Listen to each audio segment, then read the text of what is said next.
It's probably extremely fitting that my hair is very messy today. I have been in deep thought this morning about what truthfully is happening to planet Earth. Carbon, not the issue. Global warming could be a slight issue, but I really don't think that is the major issue. Uh,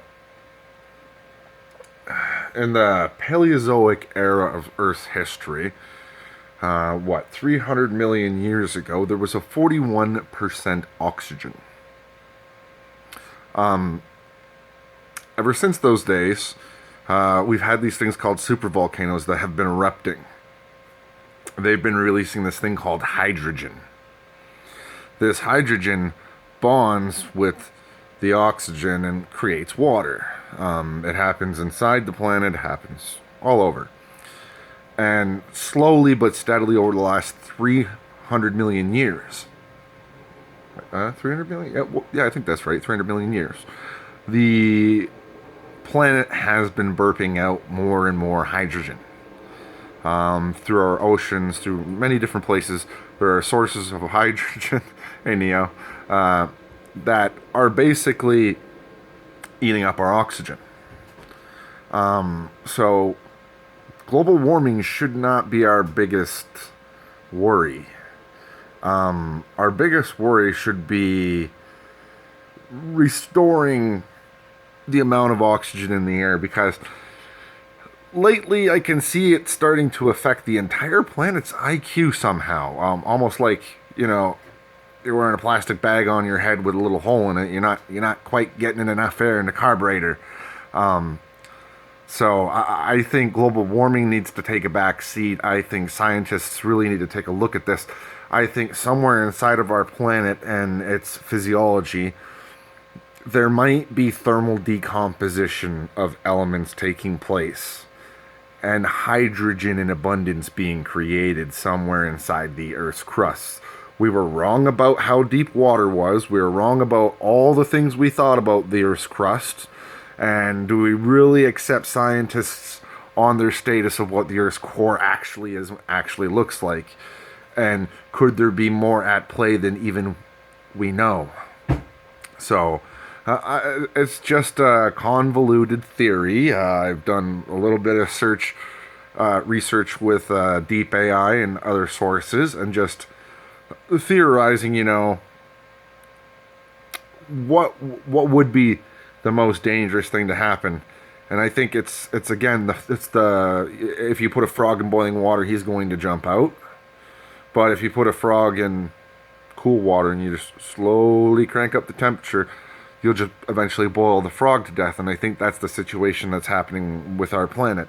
I think the thing we're not understanding is there is a lot more water here than there used to be, even though a good portion of it is completely frozen from, our friends the supervolcanoes, our friends asteroids, our friends meteorites, our friend super airburst, or whatever you have it, whatever happens to block out the sun or change Earth's pattern of weather enough to send all that water up there to get frozen and stay frozen.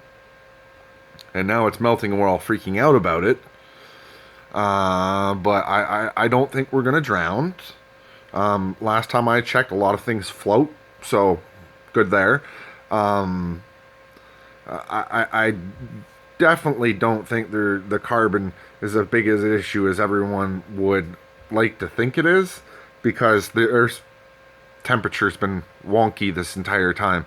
It goes in and out of these cycles of disturbance, be it massive impacts, be it massive super volcanoes, be it anything that can just slightly change our weather patterns. Even a more active so our sun, even it being more active, potentially changes the weather, the heat. I don't think we're going to roast to death. I think the true enemy out there that nobody's paying attention to is we have an overabundance of hydrogen. It's reacting with our oxygen. It's made the creatures of our planet puny. It's probably got more to do with extinction of the dinosaurs than just a meteorite and not being able to find a lot of food, because that doesn't seem to be a problem for a lot of species. I think the big species started to disappear as the planet could no longer support their ginormous size. I think a lot of species didn't just simply die out in some great horrific impact. I would think if that were the truth, we'd be finding places that look like Pompeii, except for, dino version, where they all died at once. We're not finding the skeleton of one dinosaur, we're finding the skeletons of literally hundreds. It would be a giant pack, or a giant area just completely filled. Maybe that does exist, and I'm just not knowledgeable enough because I'm not an archaeologist. And maybe I think people tend to think too deeply into some of these issues without just thinking, what's the one thing where we can actually say over the past 300 million years it slowly ticked down and changed the entire realm of our planet. I have a good theory at 40% oxygen. Things would start to look much different within even a few hundred years here. I'm not sure we'd want to go back up to that level. It might have unintended consequences. But stabilizing the number somewhere a little higher, probably have IQ benefits for the entire planet, probably have benefits for all mammalian life, might have a slight drawback to some other forms of life that really don't want the oxygen abundance, but that's the thing, I'm pretty sure that the thing we should be focusing on instead of global warming, instead of all that hoo-ha, is deoxygenization. Maybe that's not a word, but it should be. And maybe global warming should take a back seat. Maybe everything should take a back seat. Maybe scientists out there should just take a look at the past history of our planet and the size, brain power, everything. I honestly think if there's one thing that is going to be the destructor of this planet, it will probably be when the next supervolcano goes off, devastates half of humanity, and takes the global oxygen level down another 3 or 4%. Because if I'm right, when the worst of these things go off, the unintended consequences to the supply of oxygen could be under threat. So maybe get some volcanic scientists together and estimate how much hydrogen could possibly be inside the Earth's crust at this very minute. Because if there's enough hydrogen somewhere locked up inside our planet or being created by our planet, it may cease to exist if, an instant comes around and takes it all away. And maybe that's why in the Earth layer record we don't see disturbances so far back, because maybe there wasn't technically enough water on the planet to disturb it that much.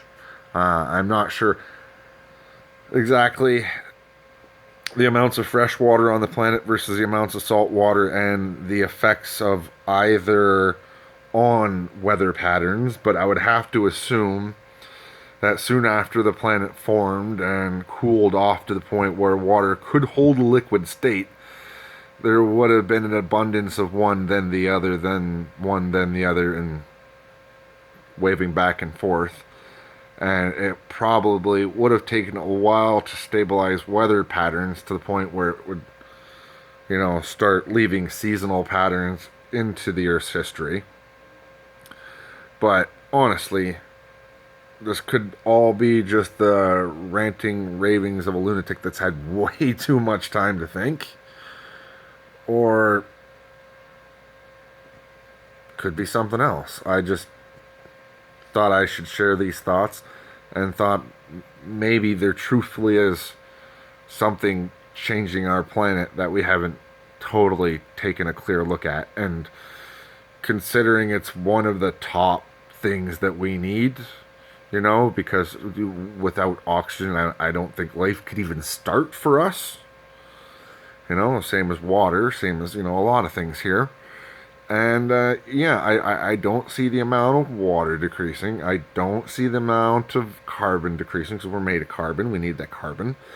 It's increasing. So there's actually more available carbon for humans than there ever has been in plants and everything like that, which honestly I don't see as a problem because I don't think carbon changes the input-output directive of the heat on the planet onto the scale at which people think it could. Honestly, you gotta have to add like another 3-4 miles to our atmosphere of carbon before you'd see a massive mass effect. I think what we're seeing right now is just the natural planetary effect. I don't think carbon has shit all to do with it because it was all here in the first place. Like all this carbon was something else, and everything has its heat gradient maximum potential before it just blows the curve. So honestly, I don't think we're gonna barbecue ourselves. We could nuke ourselves. That's always an option.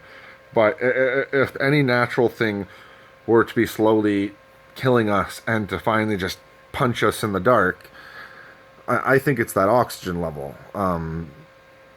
Somebody do a study, give me a flow chart, last 300 million years, oxygen levels, and correlate that chart with all volcanic activity, and do the math. You tell me, did that extra 19% oxygen just vanish? Or did we end up with like 19 extra percent water?